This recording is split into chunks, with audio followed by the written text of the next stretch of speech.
Today we'll be wrapping up the regular season here in year number 1 of the Denver Broncos franchise here on Madden 25. As today we've got our Week 18 matchup against the Kansas City Chiefs. Along with that, we'll go through our nominees for the Stud and Dud of the Year. For those of you who are new to the channel and might be unfamiliar what that is, I'll explain a little bit more at the end of the episode. But of course, as always, the Google form to that is in the description.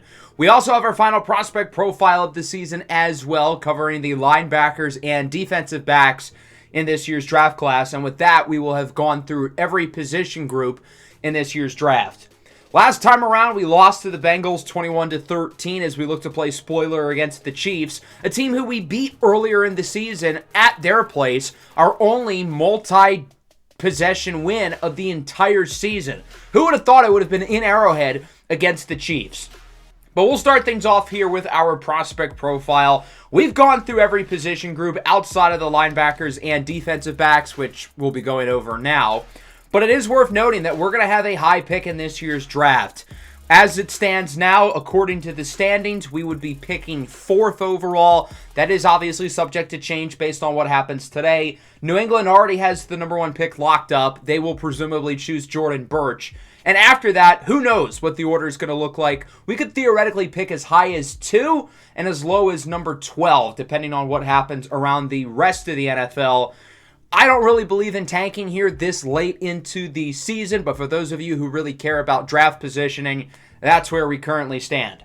So with us being in line for a top pick, we theoretically will be in range to draft one of these quarterbacks, Jalen Milroe or Jalen Daniels. Obviously, we've gotten a strong rookie season out of Bo Nix, but the option is there. If we don't want quarterback, we can always move down, or we can look to pick one of these defensive game changers. I don't think we're going to have a chance at Jordan Burch, but somebody like Mason Graham, Nick Scorton, James Pierce Jr., Deion Walker, or maybe a player who we talk about today. There are a few very highly projected linebackers and defensive backs in this class, and obviously we're not just looking at our first round pick, but we're looking at the opportunity of trading back into the first round or outside of round 1 as well. And I think the back end of this draft is really the strength. I think there's a lot of good linebackers, plenty of depth, and then it is a loaded class in the secondary. So we'll start off with the linebackers, and we'll evaluate what we have at this position. We've got some talent, and keep in mind we run a 3-4 scheme, so our outside linebackers are edge rushers.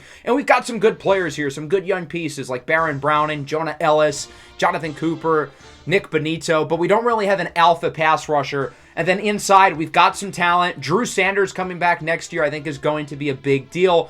But we could definitely look to upgrade as well. As I mentioned, I feel like this team needs an alpha in terms of getting a pass rusher, and the top of this class specializes in that with guys like James Pierce, Nick Scorton, Mason Graham, Jordan Burch. Another guy who could fit that billing is Mykel Williams out of Georgia. Probably a guy we would trade back for, assuming we do pick in the top 5.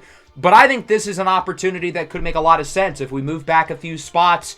Mykel Williams would be a great value. Somebody who wins with athleticism, who wins with power. 6'5", 265, incredible quickness and bend off the edge. But he also has incredible power moves too. He's a very multi-dimensional pass rusher. Has a lot of similarities to another Georgia guy, Trayvon Walker, who was drafted number 1 overall. I actually think Williams is a lot more polished coming out of school than Walker was, coming off a 10-sack season. What would be better value, Nick Scorton at pick 4 or trading down a few spots and getting Mykel Williams? Even if Scorton's the better prospect, the better value might be with the latter choice. Along with Williams, another likely first-round player at left outside linebacker is Harold Perkins out of LSU. And this might sound a little bit crazy, but I believe that Perkins is the most polarizing prospect, regardless of position, in the entire draft class. For starters, he is a 6'1", 220-pound edge rusher. That is as big of a size outlier as you will find. He is in the 0th percentile in terms of size. He is tiny, but he's also 20 years old. The only prospect in the entire class who will enter their rookie season is 20 years old. So relative to his position, he's the smallest player in the draft class, but he's also the youngest player in the draft class as well. He has a really interesting skill set because LSU recruited him as a pass rusher, and he has given a lot of flashes coming off the edge. He can also cover a little bit, and given his size and build, he looks more like a prototypical off-ball linebacker, but he does have the ability off the edge. He does have elite bend, elite get-off, elite explosiveness, but will he be able to do it against NFL offensive tackles who are bigger and stronger than the guys he faces off against in college? I don't know. He's certainly a wild card prospect given his size, but also given his age, and I'm really curious to see how his career turns out. The guys below Perkins are like generations older, including J.J. Weaver out of Kentucky, really broke out this year as a pass rusher. John Lewis, freak athlete from Mississippi State. Xavier Carlton from Cal, 26 years old, projected to go in the top 100. He has had a great season, but obviously age is a concern. I think that goes without saying.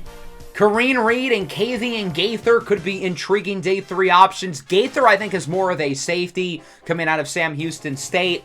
And then as we move to right outside linebacker, a few more guys who could go early. I like the depth here. There are some intriguing prospects down the board. But we'll start with Barrett Carter from Clemson, a really impressive athlete and a guy who can line up all over the field for the Clemson defense. Sometimes they'll put his hand in the dirt. He is capable rushing the quarterback, but he's usually an off-ball linebacker. So if he were to get drafted by our team, for instance, he would likely move inside.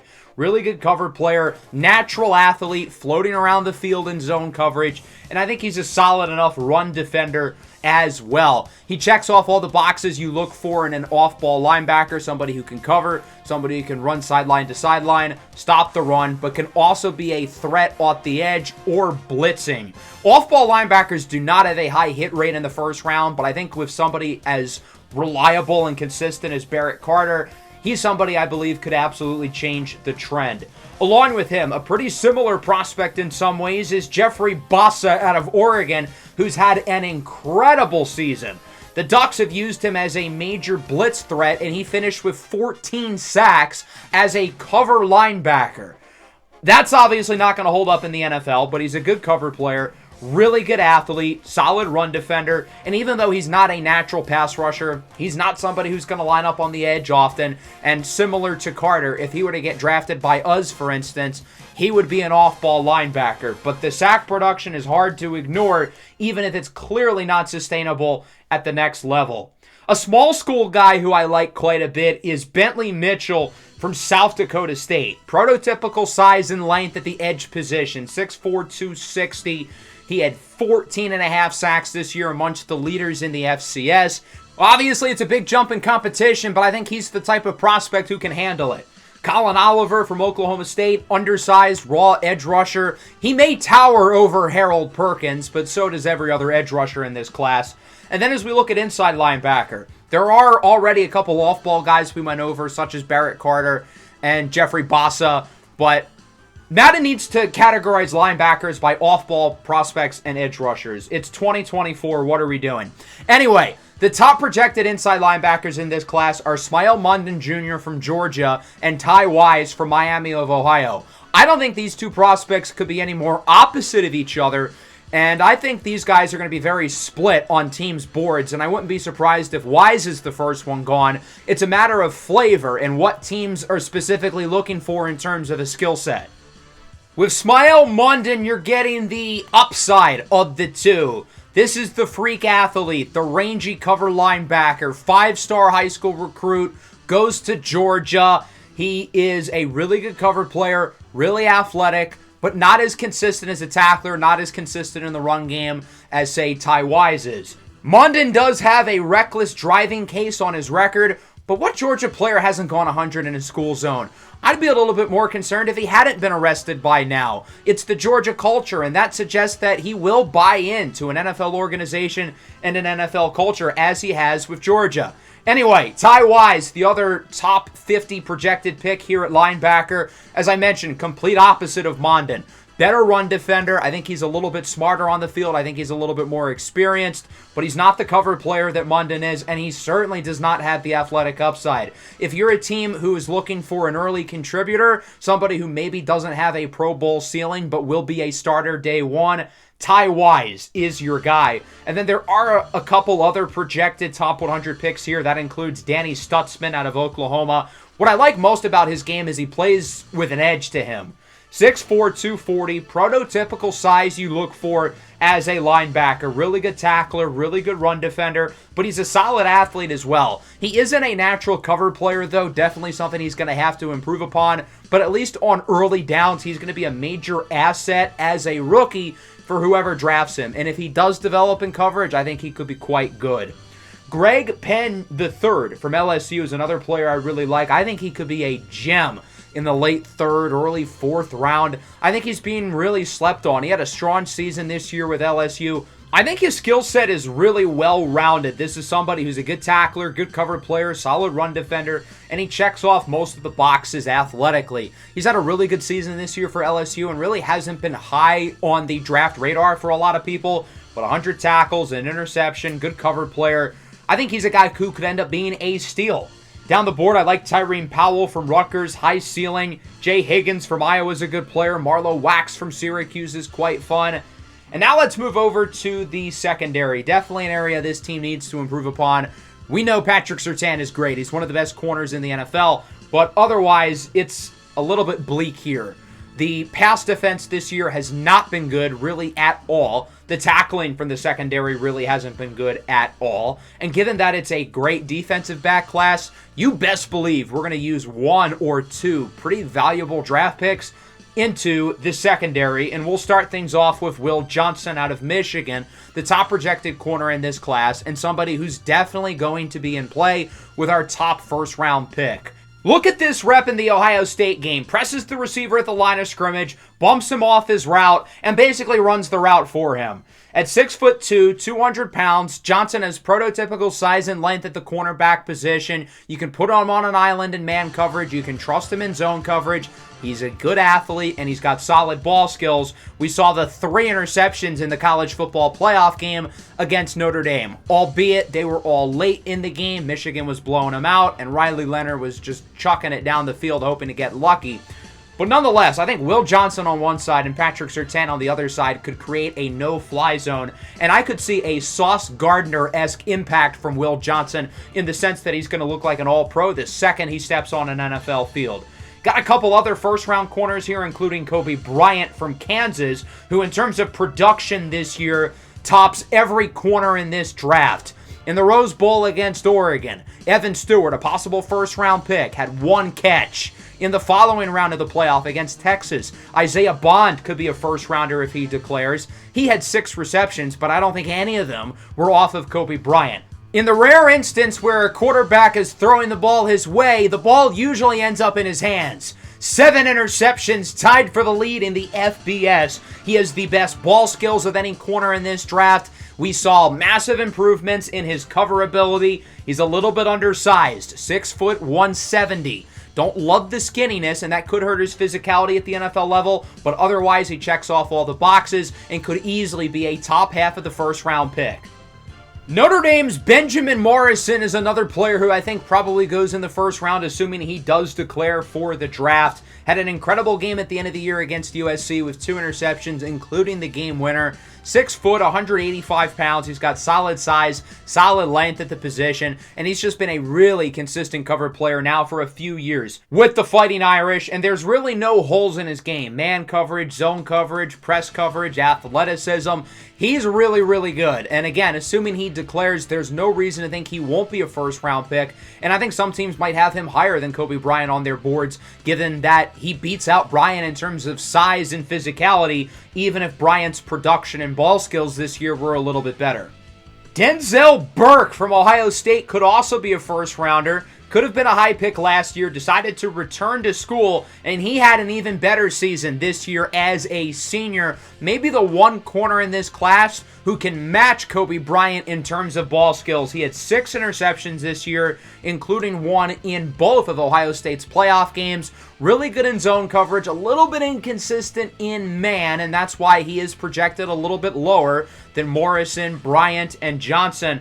But he is still a fantastic player, 6'1", 190, another guy who checks off the boxes in terms of size and length, and I think he probably does end up in the first round. Tommy Hill from Nebraska is a young man whose stock has really gone up over the last couple of years. He has had a terrific season this year with the Cornhuskers and is a guy who I think NFL teams are going to really like.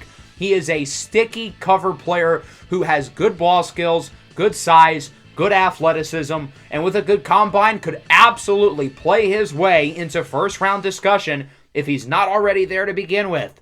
Solid in man coverage, solid in zone coverage, and he's quite athletic given his size. He had a really consistent season this year with Nebraska, and he has put himself in the conversation as a potential first-rounder after really coming out of nowhere over the past few seasons. So I think some combination of these 5 corners will go in round 1, and then we get a lot of guys here in day 2. Plenty of depth at the cornerback position in this year's class. So say we miss out on somebody in the first round or we look somewhere else other than Will Johnson, we've got a lot of options in the second and third round, and that starts with Jabbar Muhammad out of Oregon, transferring from Washington. He's a little bit undersized at 5'10", 183, but he really plays the game with physicality, really good in zone coverage, solid in man as well. I don't think he's necessarily an elite athlete given that he is a little bit undersized, but he's a good enough athlete, and he's really consistent in coverage. I do wonder how he's going to fare against really big receivers at the next level, but he's shown that he's able to do it in college. Practicing against guys like Rome Odunze and Evan Stewart over the last couple years, I imagine, certainly have helped him. Quincy Riley from Louisville is a good player. Jason Marshall Jr. from Florida is somebody whose stock is really rising. Former 5-star recruit who's gotten consistently better and better in each of his seasons with the Gators. Really impressive athlete. He is going to put on a show at the Combine. I don't think he's quite as consistent in coverage as some of the other players we've gone over, but as I mentioned, he's gotten considerably better in each of his seasons with the Gators, and I think that linear development path goes a long way and suggests that he will continue to get better in the NFL, especially given his impressive athletic profile. Devin Kirkwood from UCLA, his stock has really gone up. 6'3", great size and length. Savon Revel Jr. out of East Carolina, a small school guy who's played incredible over the last 2 seasons. Another kid who's really big, 6'3", maybe not as heavy as Kirkwood. He only comes in at 185, but he's got great size, really good in man coverage, solid in zone as well. He's drawn some comparisons to Quinyon Mitchell in the sense that he's a small school guy who has been really good over the last couple of seasons. I don't quite think he's the prospect that Quinyon Mitchell is. He was the first corner off the board last year, but I think Savon Revel certainly does end up as a top 100 pick at the very least, likely somewhere in the early 3rd round. Jadejayon Coleman from Prairie View A&M is another really impressive small school prospect in this draft. His first name is a tongue twister. I think it took me about 10 takes to get it right.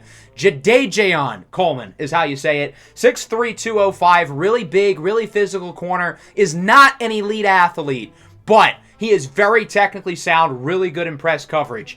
Anthony Johnson Jr. from Western Kentucky has had a great season. Started things off in week 1 with the game-sealing interception against Jalen Milroe in Alabama, and he has continued his impressive season the rest of the way. Little bit undersized, but he's an impressive cover player, really good ball skills, had 3 more interceptions after the week 1 game against Milroe and the Crimson Tide.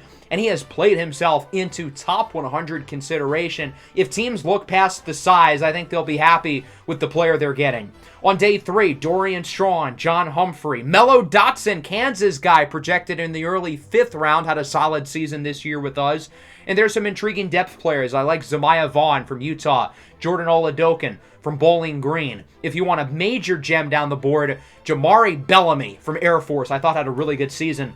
And then moving over to safety. Again, it's a really good safety class, and because of that, I don't think any of them are going to go super early, but we're probably going to have 2 or 3 scrape in at the end of the first round, including Malachi Starks out of Georgia. Former 5-star recruit, Starks has been a likely first-round pick throughout the entire season, and he has continued to play like it. There are no holes in his game.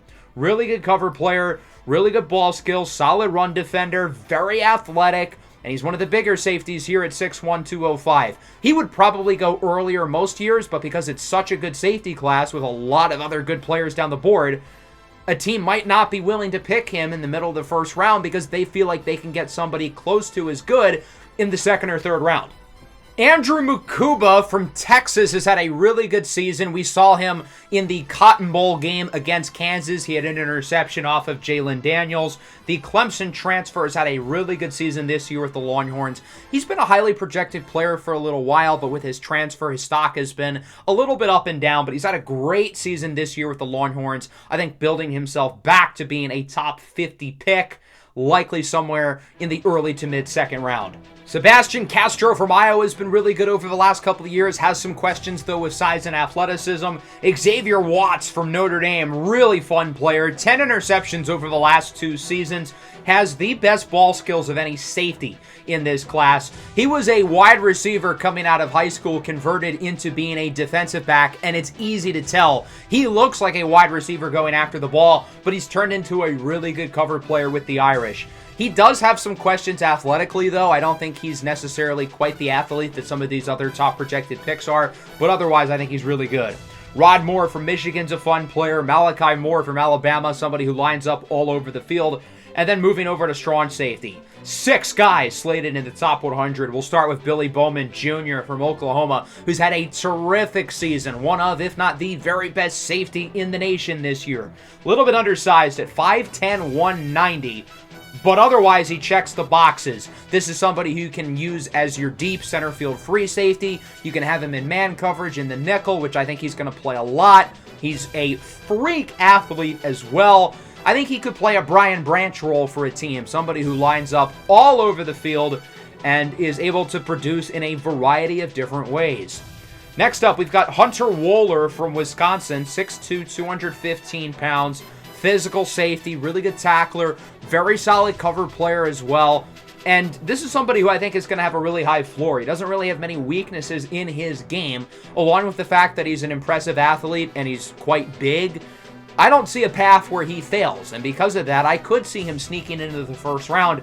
And again, I think most seasons he probably would, if this wasn't such a deep safety class with a few guys projected ahead of him. But I think he's a really, really good player. Somebody's going to be very happy with him probably in the early second round. And then we get to Marvin Grant out of Kansas.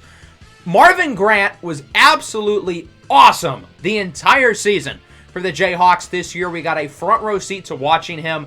I think this is the most instinctive football player in the entire draft class. He had a knack for the football. This was his lone interception this year. We see the ball skills on this play, but what really impresses me is his ability as a run defender. He just seems to have a knack for finding the ball carrier. It's no surprise that he led the NCAA in tackles by a lot. Now, albeit Kansas played more games than anybody this year, going 14-3. Nobody played 17 games other than the Jayhawks, but he still finished with 146 tackles. He had 8 games with double digits, a season-high 13 in the national championship against Michigan. He flies around the field. C.J. Taylor from Vanderbilt is a really fun player. 5 interceptions this year. We really saw him break out. We really saw the ball skills come to fruition. And I think he's going to really test well at the combine. I think he's got NFL size. He's an NFL athlete. And now the production this year with the Commodores backs it up. I think cementing him as a top 50 to 60 pick, probably.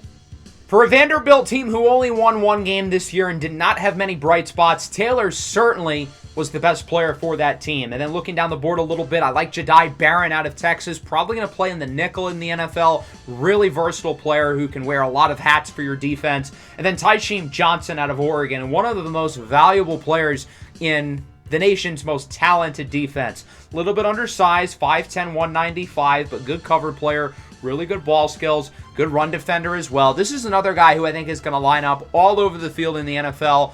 I think if he was maybe 2 inches bigger and probably 10 pounds heavier, he'd be a top 50 lock. I think the size is really the only question with him. Size is not a question for Makari Page, over 6'4" from Michigan. Kane Myrick from Villanova, fun small school guy. And there you go. That is the draft class. Now, technically, it's not fully complete. We still have to see which players declare, which players opt out. So there are some juniors here who could be taken out and some juniors who could enter. Some names to watch who we haven't discussed yet include Boise State running back Ashton Jeanty, Texas wide receiver Isaiah Bond, and Texas offensive tackle Kelvin Banks. I think the 3 of those guys would all be first rounders, but I do not have them in the class currently. We'll see if they declare in the offseason episode for the Kansas Dynasty. So with that, we will move over to our final game against the Chiefs. Troy Franklin does not appear happy with the promise we made him, which is weird. We told him in week 15 we'd get him 4 catches a game. He's gotten exactly 4 catches a game 3 weeks in a row. We've done literally exactly what we said, so I don't know why he's upset. Anyway, let's look at this Chiefs team. We know they've got the best quarterback in the NFL, Patrick Mahomes, leading the way. Mahomes sucked the first time these two teams played against each other. He only completed 50% of his passes through multiple interceptions. The Chiefs could not run the ball either. You best believe Mahomes is going to come out swinging after a performance like that one.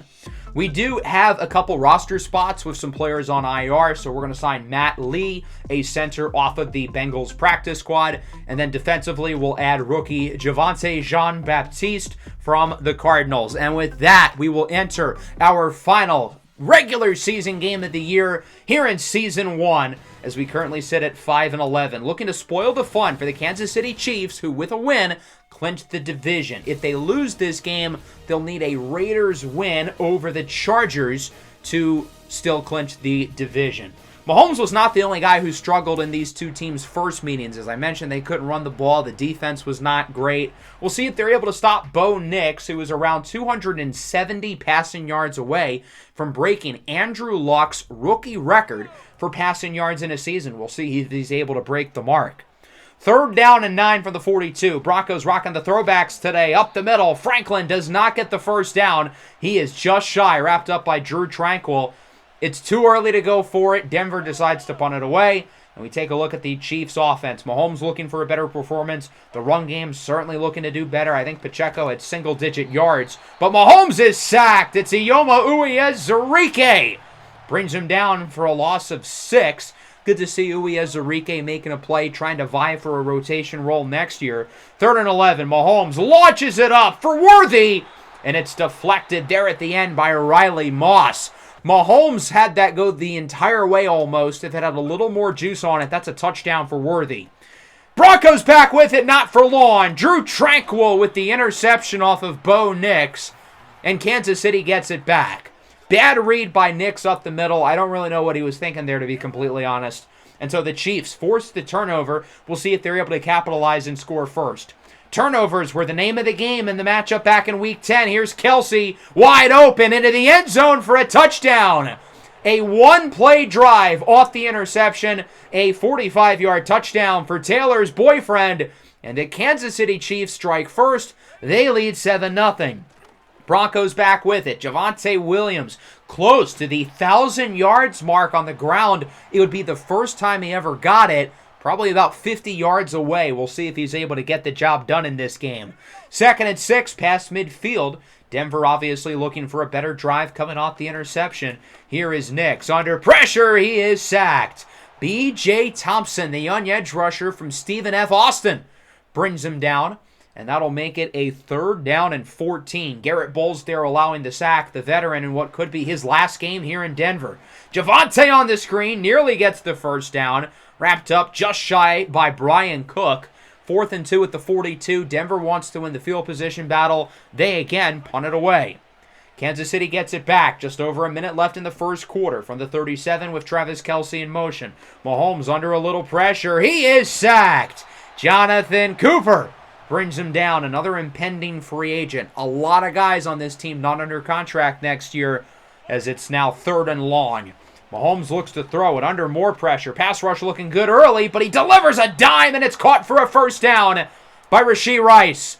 Hide your car keys, kids, because Rashee Rice is zooming. Don't tell that to Smile Mondon Jr., the Georgia linebacker. And that'll wrap up the first quarter. 7-0 lead for Kansas City. The Chiefs looking the part so far in a big game for them. They want to win this division for the 20,000th year in a row. And so far, so good, as that'll bring us into the second. Chiefs driving efficiently, looking to add to this lead. From the 29-yard line on first down, Mahomes rolls to the right. He has Kelce down the field inside the 5, flipped over by Pat Surtain, but not before getting 27. A quick start for Travis Kelce, and the Chiefs are marching on the doorstep here in the red zone. First and goal from the 2. Kelce in motion. Mahomes delayed handoff for Isaiah Pacheco, who is flipped over, but he's in for a score, and the Kansas City Chiefs add to the lead. It's 14-0, and if Denver wants a chance at this game, they've got to get something rolling on offense now. Really struggling to move it down the field so far.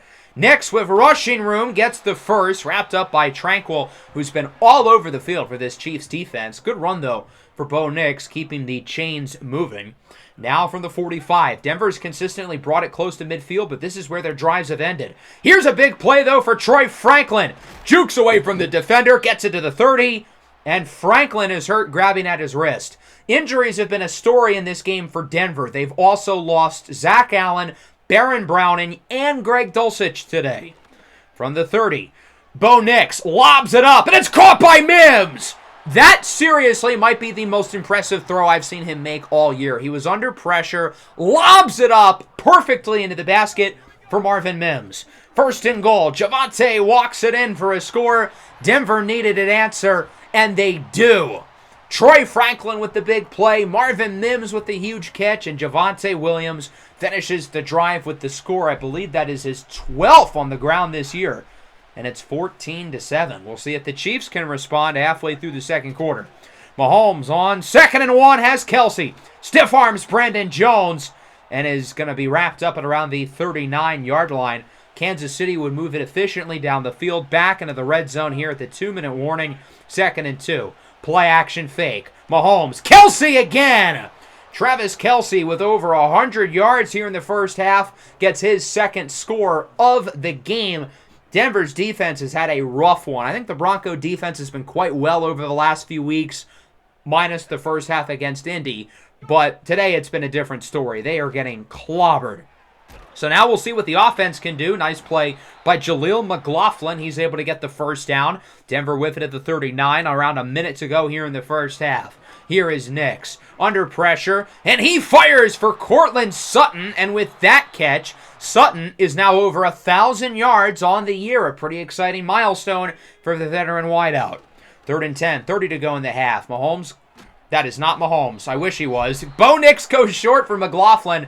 He is stopped shy of the yard to gain, and that'll bring out the field goal unit. 49-yarder for Will Lutz.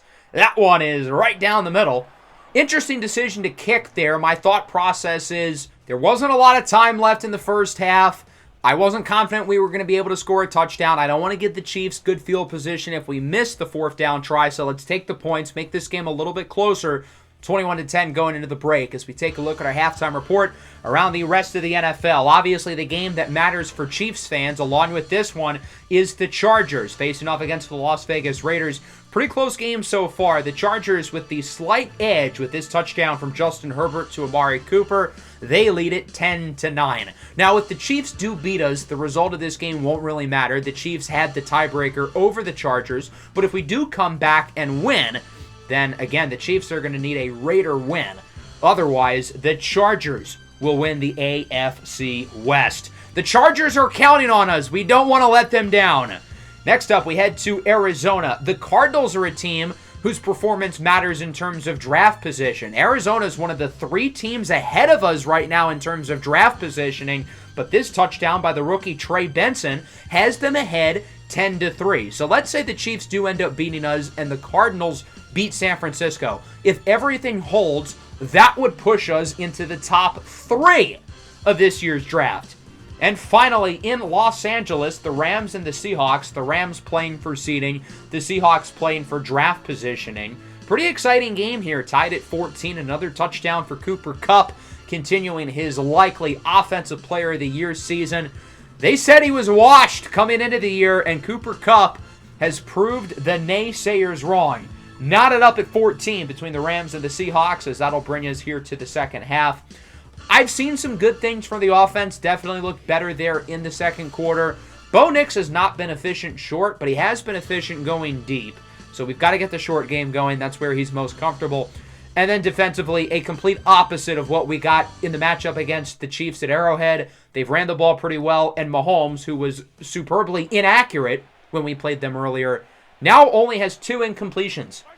That'll bring us to the third quarter, 3rd and 1. Isaiah Pacheco breaks a tackle, breaks another tackle, gets a first, still on his feet, and is finally wrapped up by Chris Abrams, draining friends at the 39.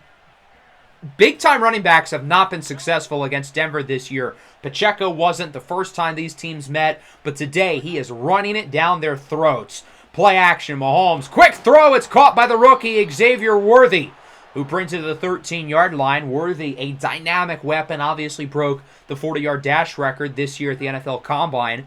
3rd and 6, Pacheco in motion. Mahomes looking for the end zone. It's a hat trick. Travis Kelce, his 3rd receiving touchdown of the game. And for Mahomes, that is his NFL-leading 40th passing touchdown of the season. And so Kansas City adds to the lead. It's 28-10. Denver back with it, 3rd and 9. Here is Nix. He connects with Sutton, who breaks the tackle from Trent McDuffie and gets a first down. Nice play there after the catch by Cortland Sutton.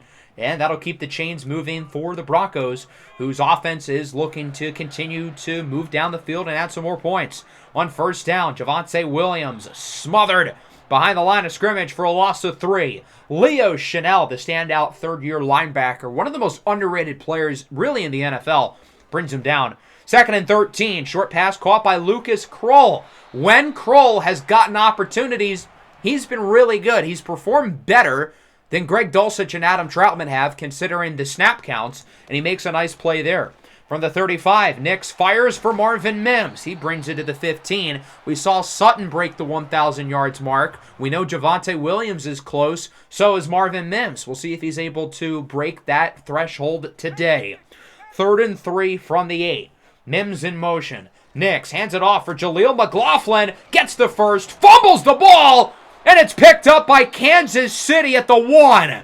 The Broncos were right there, but it's all for naught. Or is it? We're going to review this play. Obviously, with it being a fumble, all turnovers are reviewed. Right there, the right knee is down. He had possession of the ball well after he was tackled. I don't know what the official was thinking when he called a fumble. Obviously, this play will be reversed. Denver has it back. 1st and goal. Bo Nix powers his way in. It's a QB sneak and a score.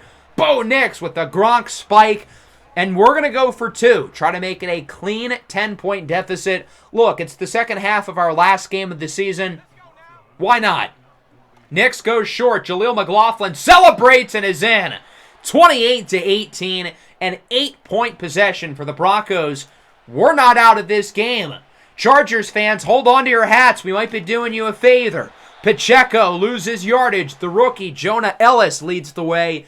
That'll wrap up the 3rd. Even though I feel like we've got a little bit of momentum right now, obviously it is the Chiefs in control, up by 10 with the ball. And I think more than any team in the NFL right now, the Chiefs know how to close out games, whether it's a track meet or whether it's a slugfest. The duo of Reed and Mahomes know how to close. We'll see if they can do so in the 4th. As on 2nd down, he's got Rashee Rice wide open. Brings it to the 34-yard line before a quick hit as soon as he catches the ball. But he hangs on for the conversion. 3rd and 6 now. Play action for Pacheco. Mahomes looking deep. It's Rashee Rice. Hide your cars. Hide your keys. Hide any affiliation to the Georgia football program. Rashee Rice speeding into the end zone for a touchdown. And it's 35-18, a 3-score lead for the Chiefs. They can just taste this division victory. Although this is going to be a late hit. McLaughlin with a nice first down. But you can tack on 15. It looks like things might be getting chippy here with a roughing the passer against furious George Karlaftis. Denver should be furious after that. No reason for a late hit. It's the final quarter of the season. The Chiefs are about to win the game most likely. No reason for late hits. 3rd and 10. Back to the screen game. This time it doesn't work. Nick Bolton forces the tackle for loss for Javonte Williams, and we're going to take the points. The game suggested that we kick. Field goal makes it a 2-score game. If it was 4th and 4, I would get going for it, but it's 4th and 11.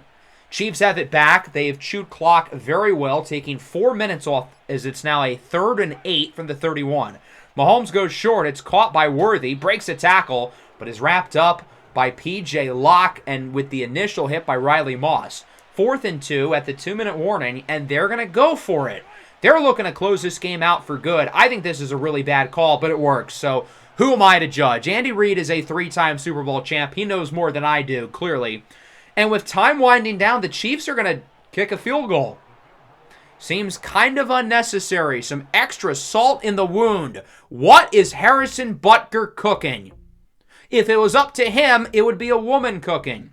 38-21, the Chiefs win it. They clinch the AFC West. And our season number 1 comes to a close with a record of 5-12, and we will pick no later than 4th. We could pick as high as number 2, depending if Arizona hangs on and or if the Giants end up winning. Overall, not our best performance. We showed some fight. I don't like that the Chiefs kicked late. I get that, maybe we should have stopped them and not put ourselves in that position, but it seems unnecessary that the Chiefs did that. We're going to be extra angry coming into next year. Maybe we're only going to lose by 10 instead of 17. Mahomes was Mahomes, a complete far cry again from the Week 10 Patrick Mahomes. As for Bo Nix, I thought he played pretty well. He was accurate. He made some good throws. A solid end to a very solid rookie season. Run defense was not good. Run offense was not good. Travis Kelce had himself a day, 9 for 152 and 3. Nobody really stood out for us receiving-wise. And then defensively, not great. It's the Chiefs. I get it to an extent, but not great. There's no excuse. Our team got hammered by injuries in this game, as I mentioned, with multi-week injuries for Troy Franklin, Baron Browning, and Greg Dulcich. It's a good thing that the season's over. Otherwise, we'd be out 3 pretty key players. So with that, let's simulate here to the end of the season, finishing with a record of 5-12. We'll go through standings. We'll find out our final draft positioning. We'll quickly go through stats, and then, of course, our stud and dud of the year nominations. So we'll start with the standings across the NFL. Baltimore, 16-1, Super Bowl favorites, number 1 seed in the AFC with the Bengals grabbing a wild card spot. Colts win the South. Jacksonville gets in as a wild card. Dolphins win a disappointing AFC East. What's going on with Buffalo and New York? And then obviously, as we know, Chiefs win the West. Chargers get the wild card spot. The Lions have been streaky this year, but they've won 6 in a row. Number 1 seed in the NFC. Vikings get a playoff spot. Falcons win the South. The Commanders win the East. Look at Madden getting that right. And then the Eagles grab a wild card spot at 8-9. The Rams win the West, and the Niners grab a wild card spot. The Cardinals did not end up winning their game, but the Giants did. So that means, assuming these tiebreakers are all correct, the Denver Broncos will be picking 3rd in this year's draft. That's a really interesting spot. We're going to have our choice of likely at least 1 quarterback, along with a lot of the best defensive players in this draft. This is the draft order as of last week, so it's not entirely accurate. But the first mock draft of the offseason would have us picking Deion Walker from Kentucky. Little bit surprised we'd pick him over, say, Mason Graham, Will Johnson, James Pierce, but I'm open to the idea. They have Jalen Daniels going at 20 to Minnesota. That's pretty bad. For one thing, he's not going to drop past 5. And the Vikings? Yeah, I can't see that one. EA, you are off your rocker. Let's take a look at the stats on the year. Bo Nix did not break the rookie passing yards record. He was about 50 shy.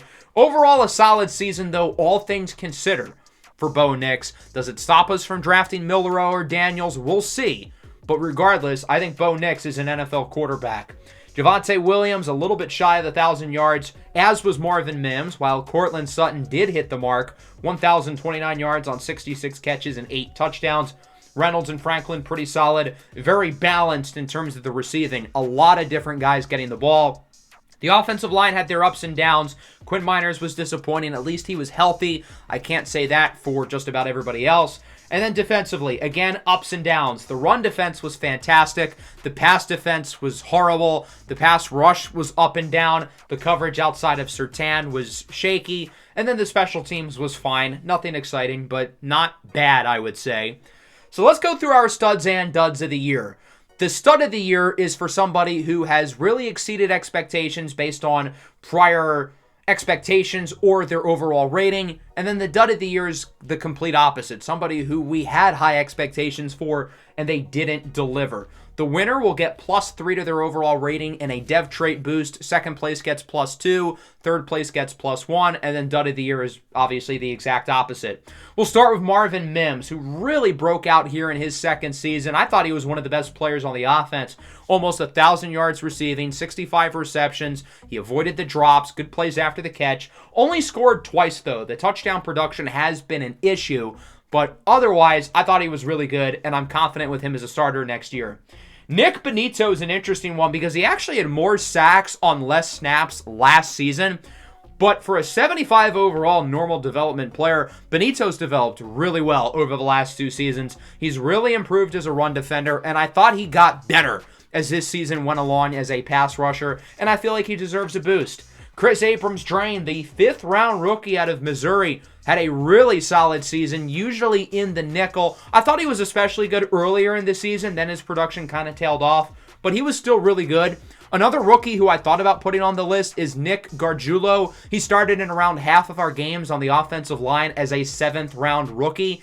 I thought he held up pretty well, but he only played half the games. That's why I went with these 3. As for our duds of the year, we'll start with Greg Dulcich.